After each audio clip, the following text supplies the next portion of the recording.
kama vile msemaji wa wazalendo wa tarafani Kabare na kama vile observance wa General Abdu, kwa kujibu ya kwamba hakuna sherehe sehemu ambapo hakuna amani. Hakuna sherehe katika nchi ambayo haina usalama. Naam, asubuhi njema kwenu msikilizaji. Naam, asubuhi njema kwako. Naam, nakutakia Merry Christmas mpendwa msikilizaji na mtazamaji wetu popote uliko. Leo ni tarehe 25 mwezi Disemba mwaka wa 2025. Ikiwa ni siku kuu ya Christmas kote ulimwenguni, siku kuu ambayo inasherekewa na Wakristo kila ifikapo tarehe kama hizi za mwezi wa 12. Lakini sisi tunajikita katika masuala ya kiusalama mashariki mwa nchi ya Jamhuri ya Demokrasia ya Kongo. Tukujuze ni kipi kinachoendelea mashariki mwa nchi ya Jamhuri ya Demokrasia ya Kongo. Lakini pia ni kipi ambacho rais wa nchi ya Jamhuri ya Demokrasia ya Kongo amekizungumza kuhusiana na Christmas hii ambayo inaadhimishwa leo hii tarehe 25 Disemba mwaka wa 2025. Lakini pia tukujuza kuhusiana na ujumbe wa Zalendo kuhusiana na sikukuu hii ya Christmas kwa raia wote wa mashariki mwa nchi ya Jamhuri ya Demokrasia ya Kongo, hususan wale wa Kabare, Mwenga, Uvira, Fizi pamoja na huko maeneo ya Maniema. Mpendwa msikilizaji na mtazamaji wetu, nakusihi kusubscribe channel hii, kucomment pamoja na kushare ili endelee kupata habari zetu za kila saa na kila sekunde. Hii ni Amani TV Media. Na mimi ni mtangazaji wako Ramsey Ramadhan, na kutangazia kutokea mashariki mwa nchi ya Jamhuri ya Demokrasia ya Kongo. Ambatana nami mwanzo mpaka tamati.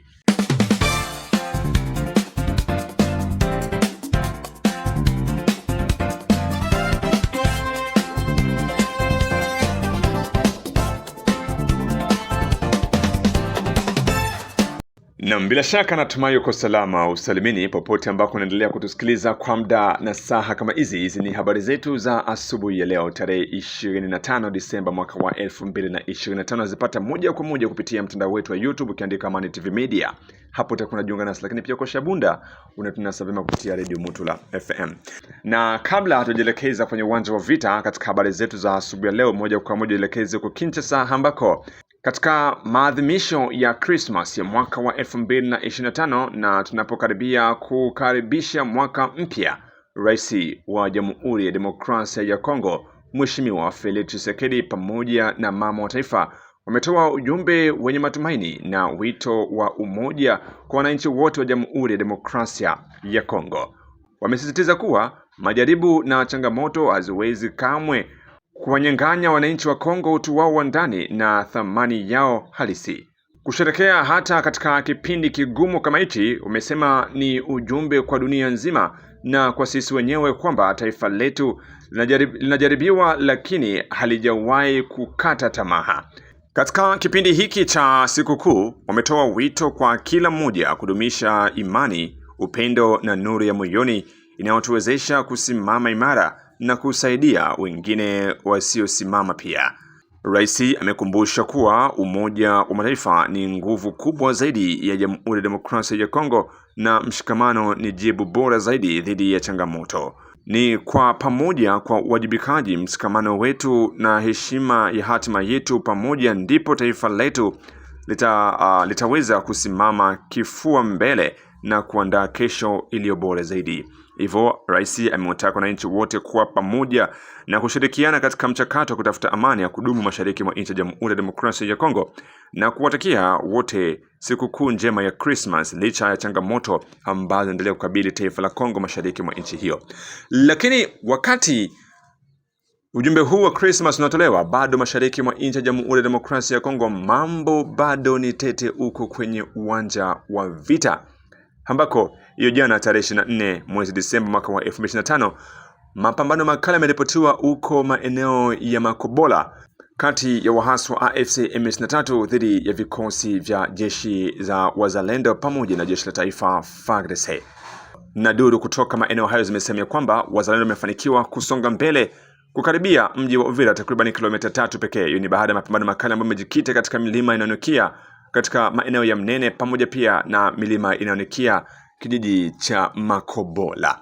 Lakini tulipotaka kujua upande wa wazalendo huko walipo, hali iko namna gani na vipi kuhusu sherehe za Christmas, msemaji wa wazalendo kutoka huko tarafani Kabare Mheshimiwa Abubakar Zeindola Njombo ametoa ujumbe mzito kwa wazalendo wote pamoja na wakongomani kusema kwamba wasizubahike na mambo ya sherehe ya Christmas kwa sababu hakuna sherehe pasipo amani. Hivyo ametaka wananchi wote kwa pamoja, lakini pia wazalendo kuwa makini kwa ajili ya kuweza kupinga zoezi lolote, kwa sababu naamini kwamba wahasi watatumia fursa hiyo kufikiria wazalendo melala ili wapate kusonga mbele. Ujumbe huu hapa usikilize kutoka kwake Kamanda Abubakar kutoka tarafani Kabare akitoa ujumbe kuhusiana na sikukuu ya Christmas.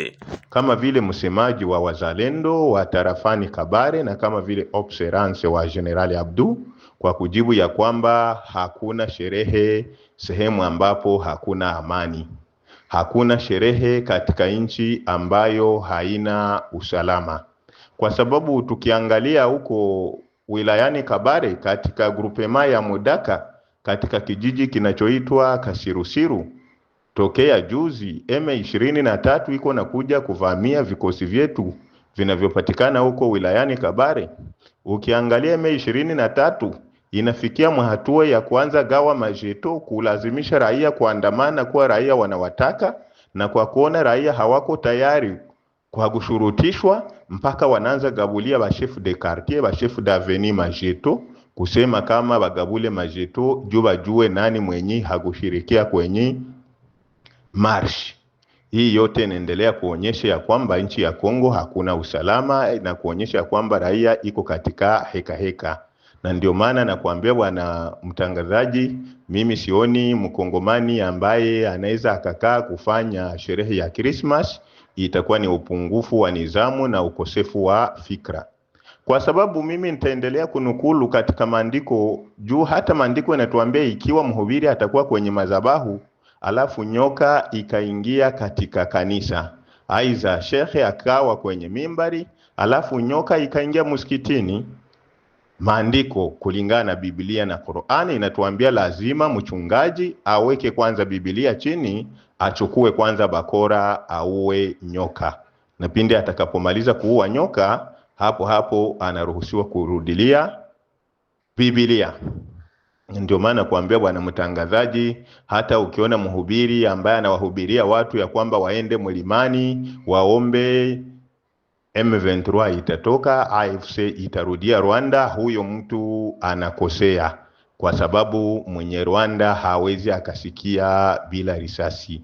Mwenye Rwanda haelewe, kwa sababu ni watu kwanza ambao hawaheshimu mikataba, ni watu ambao wanasaini na baada ya kusaini wanaruka saini zao. Na ndio maana nimekuambia bwana mtangazaji, sisi kama vile viongozi wa wazalendo tunaendelea kuwa imara katika uwanja wa vita na tunaendelea kuwapanga vikosi kama kawaida masaa 24. Unajua siku ya Christmas bwana mtangazaji ni siku ambayo hawa wadui hawa Wanyarwanda wanajua kwamba wakongomani wengi watazubaa na starehe, na ni siku ambayo wale wa agresere banapaswa fanya matentation kuangalia sike ni kweli wazalendo hawakutumia mvinyo, ni kweli maaskari wa FARDC hawakutumia mvinyo. Na ndio maana mimi naweza nikawahusia maaskari wa wazalendo, maaskari wa FARDC wale wenye kujitolea, na kuwajulisha kwamba ni siku ya kuwa makini, tena makini zaidi, kwa sababu kwanza ni siku ambayo haina ushahidi kimaandishi ya kwamba ndio siku Nabii Sabine Mariam, aiza siku ambayo Yesu mwana wa Maria kazaliwa. Bwana mtangazaji, unajua ukiendelea kuona ya kwamba M23 wanaendelea kulazimisha watu, ukiangalia katika maandamano ambayo jana ilifanyika Saki, raia alilazimishwa na M23 kusema kama raia aingie kwenye march, lakini pindi raia walipofika huko kwenye maandamano, raia waligeuka na wakaonyesha M23 ya kwamba anawasumbua, anawaua, hawamtaki arudie Rwanda. Vile vile ukiangalia Bukavu bwana mtangazaji, Bukavu ni mji ambao inaweza kawa na watu 500,000, lakini ukiangalia katika watu ambao walilazimishwa jana hawakuenea 300, hawakuenea 400 personnes, wengine walibakia nje, mpaka raia wote wakasema ya kwamba wao wanakuwa wazalendo, na raia wenyewe ndio waliokusudia na kuwaita wazalendo ili waje wafanye perturbation ya ile marshi. Lakini kipindi cha maandamano ya Uvira kumeripotiwa na hali ya sintofahamu, huku makabiliano makali kati ya wazalendo na waasi yaliweza kuripotiwa, na baadhi ya raia wakawa na mategemeo kusema ya kwamba huenda wazalendo wameamua sasa kukuja kushambulia na kurejesha mji wa Uvira. Lakini taarifa zilipokuja baadaye, bado mpaka sasa waasi wanadhibiti mji wa Uvira. Labda na kipi cha kueleza raia ambao wanahisi kwamba wazalendo wanakuwa wanaenda kuchokoza tena wanarudia nyuma pasipo kusonga mbele kama gisi waasi wanavyopiga na kudhibiti maeneo ambako wanahitaji kudhibiti? Naam bwana mtangazaji, unajua ya kwamba mji wa Uvira iko na raia wengi zaidi ambao wanakaribia takriban 700,000 aiza 800,000. Yani mji wa Uvira inaweza ikawa na 700,000 personnes ou bien 800,000. Ndugu yangu, unajua kuna raia ambao tunawasiliana nao moja kwa moja katika sehemu ambazo tunajipanga kwenye uwanja wa vita. Sisi ikiwa tulikuja katika mji wa Uvira, sisi kwanza tuliendelea kuheshimu mikataba ya Washington na mikataba ya Doha.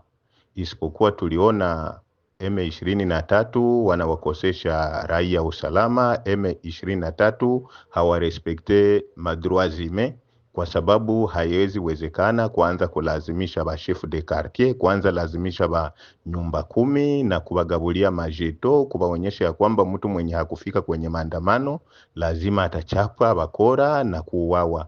Basi pamoja na ile raia wakao wametusiku tuonyesha ya kwamba wao wameshindwa namna ya kufanya, kwa sababu wanaanza kulazimishwa hata na viongozi wao, y compris ba chef de quartier, ba chef d'avenue.